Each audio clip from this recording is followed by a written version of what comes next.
Olá, o Semana em 15 Minutos está no ar, repercutindo o que foi fato durante a semana, como por exemplo... Ucrânia proíbe candidatura de partidos comunistas nas próximas eleições. Flamengo e Fluminense confirmam que vão participar da Copa Sul Minas.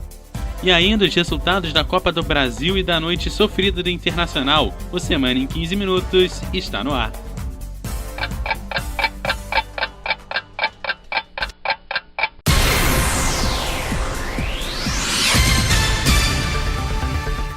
O chefe do Conselho de Segurança e Defesa da Ucrânia, Alexander Turchinov, anunciou na última sexta-feira que o governo da Ucrânia proibiu toda a atividade dos 3 partidos considerados comunistas do país e sua participação nos processos eleitorais. Em entrevista coletiva em Kiev, Turchinov acrescentou que o ministério atuou de acordo com a lei aprovada pela Rada Suprema Parlamento e que a proibição entra em vigor hoje mesmo. A decisão foi confirmada pelo ministro da Justiça, Pavel Petrenko, que detalhou que a proibição afeta o Partido Comunista da Ucrânia, o Partido Comunista Renovado e o Partido Comunista dos Trabalhadores e Camponeses da Ucrânia.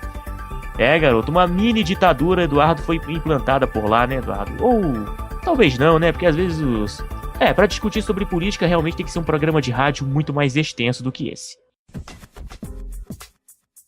Olha só, a União Internacional de Patinação, a ISO, como ela é mais conhecida na sua sigla em inglês, divulgou seu calendário oficial para a temporada 2015-2016 da patinação artística. Os principais eventos da temporada são os eventos que fazem parte do Grand Prix de patinação artística.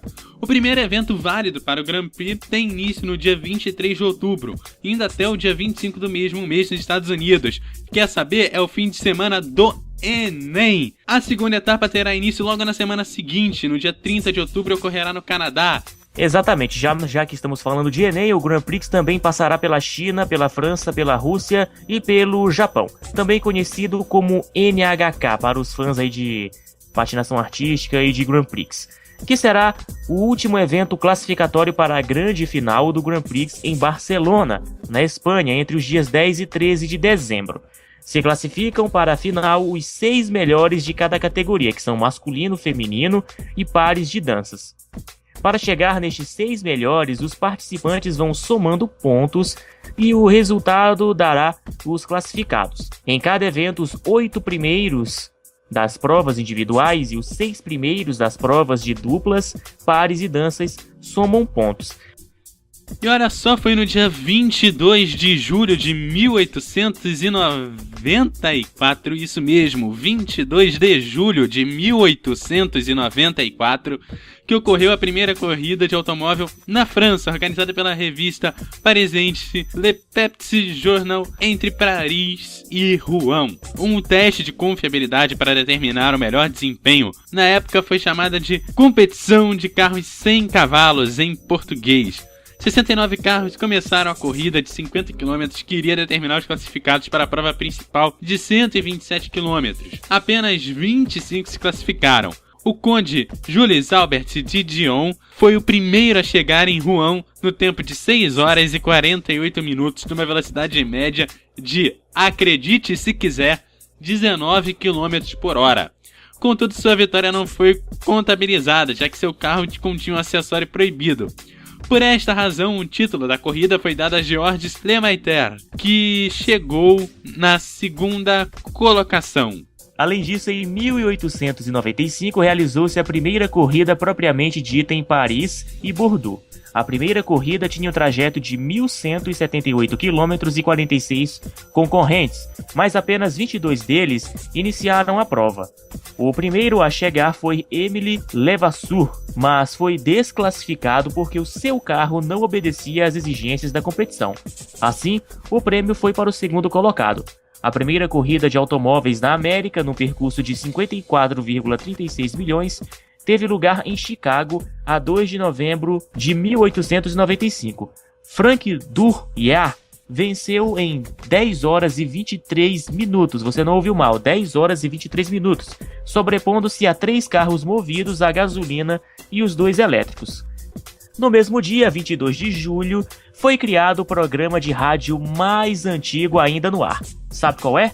A Hora do Brasil, atualmente chamada de Voz do Brasil.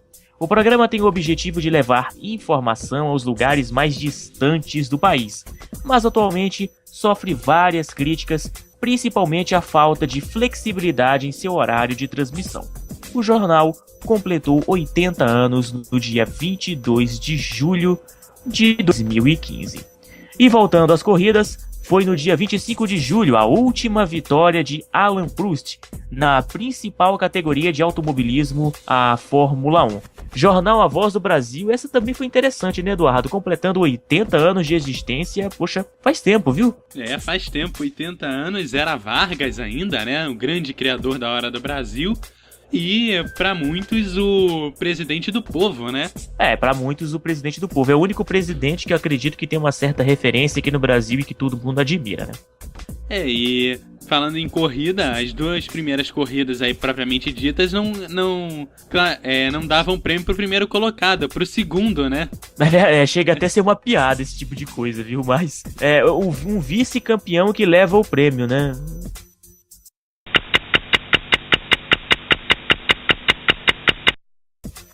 Flamengo e Fluminense confirmaram nessa sexta-feira que vão participar da Copa Sul Minas. Você não ouviu mal, a Copa Sul Minas.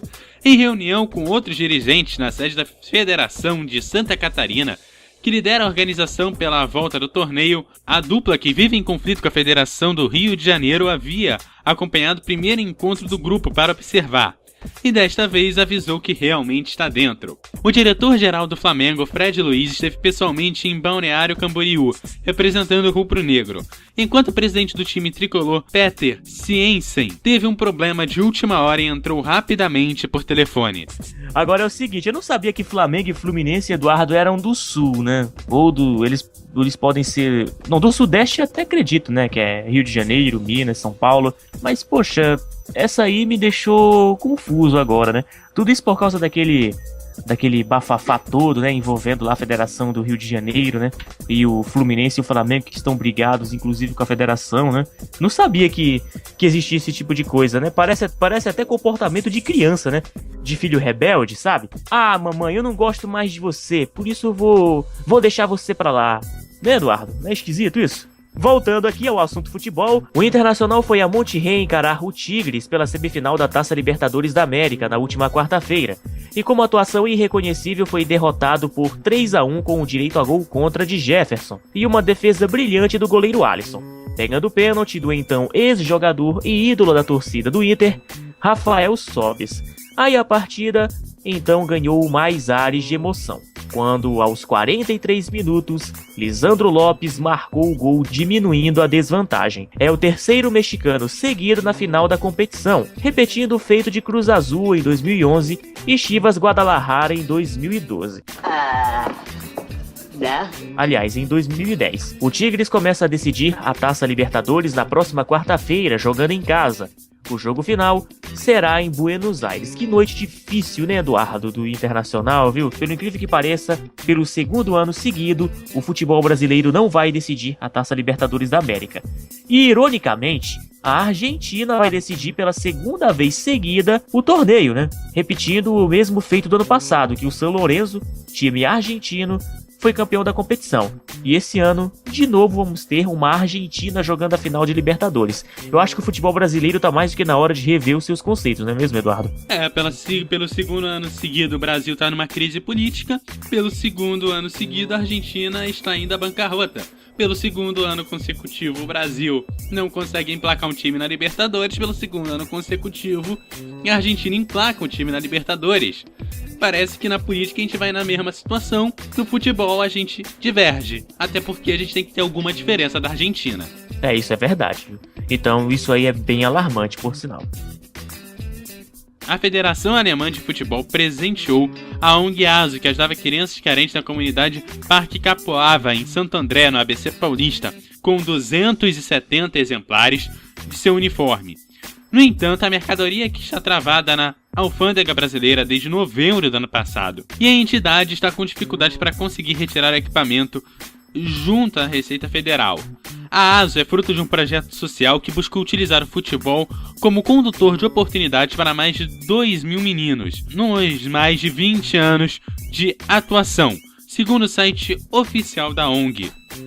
Tá aí um problema de burocracia que atrapalha aí o andamento de coisas boas que principalmente a seleção alemã vem fazendo, principalmente depois da Copa. A seleção alemã se viu muito bem recebida na Copa aqui no Brasil e a seleção alemã resolveu ajudar o Brasil nas partes mais carentes que a gente tem, que a gente sabe que são muitas. Então, o nosso próprio governo, que não consegue fazer alguma coisa por meio da burocracia que ele próprio criou, atrapalhar a ajuda de um outro país que não deveria nem estar fazendo nada pela gente, cara, é uma vergonha enorme. Quando a Alemanha finalmente vai fazer um gol, né? Um gol bonito, por sinal, né? Um gol que todo brasileiro deveria ficar contente, né? Em ver esse gol, né? Esse 8º gol, né? O Brasil não deixa, né? Deixou fazer 7, né? Agora o 8º, que é um gol realmente que vale a pena o brasileiro comemorar, os nossos governantes, né? Nossas autoridades não deixam. E por falar em seleção brasileira, em 7-1, em Alemanha e tudo mais, a seleção brasileira conheceu neste sábado, em cerimônia realizada na Rússia, seus confrontos para as eliminatórias da Copa do Mundo. O time de Dunga vai estrear contra a atual campeã da Copa América, o Chile, jogando em outubro em solo chileno. O segundo jogo do Brasil vai ser em casa contra a Venezuela e depois a Argentina na terceira rodada. O time canarinho encerra o ano de 2015 contra o Peru, do Brasil. Já a Argentina vai estrear contra o Equador. Que legal isso, né? Bom, eu não consigo ver o futebol brasileiro fora, eu não consigo ver a seleção brasileira fora, mas eu acredito que ela vai penar para se classificar para essa Copa do Mundo, né? Se o Brasil, Eduardo, realmente ficar de fora da Copa do Mundo, aí realmente tem que jogar a toalha mesmo e dizer que o futebol brasileiro morreu. E tem uma coisa a mais, cara, depois de tomar 7-1, a gente ficar de fora da nossa primeira Copa do Mundo, que vergonha vai ser pro nosso futebol tomar 2 goleadas, uma do lado da outra. Que legal isso, principalmente depois de uma Copa América medíocre, né? Não é verdade? Agora sim, pela Copa do Brasil, mudando de assunto, não é? Pela Copa do Brasil tivemos alguns jogos agitando essa semana. Vamos aos resultados. Santos 3, Sport 1, Coritiba. O Coritiba se classificou vencendo nos pênaltis a Ponte Preta por 3-1. O América do Rio Grande do Norte foi derrotado pelo Vasco por 3-2. O Ceará venceu o Tupi fora de casa por 2-1. O Grêmio venceu o Criciúma nos pênaltis por 4-3, né? Lembrando que o Grêmio abriu 1-0 jogando em Santa Catarina. E para encerrar, o Bahia vence o Paysandu por 2-0. Mas por um gol de diferença, o Paysandu passa para a próxima fase. Lembrando que o Paysandu havia vencido por 3-0 jogando em Belém do Pará. Ok, o Semana em 15 Minutos já ficando por aqui. A gente volta na próxima semana trazendo os destaques que marcaram a semana esportiva e também no noticiário do Brasil e do mundo. Você também pode ouvir o programa Semana em 15 na Web Rádio Melhor do Futebol em www.radiomf.com.br, sempre às 9, às 15 e às 21 horas de domingo. Esse programa teve a apresentação de Cláudio Ribeiro e Eduardo Couto. Aquele abraço. Voltaremos na próxima semana. Até lá.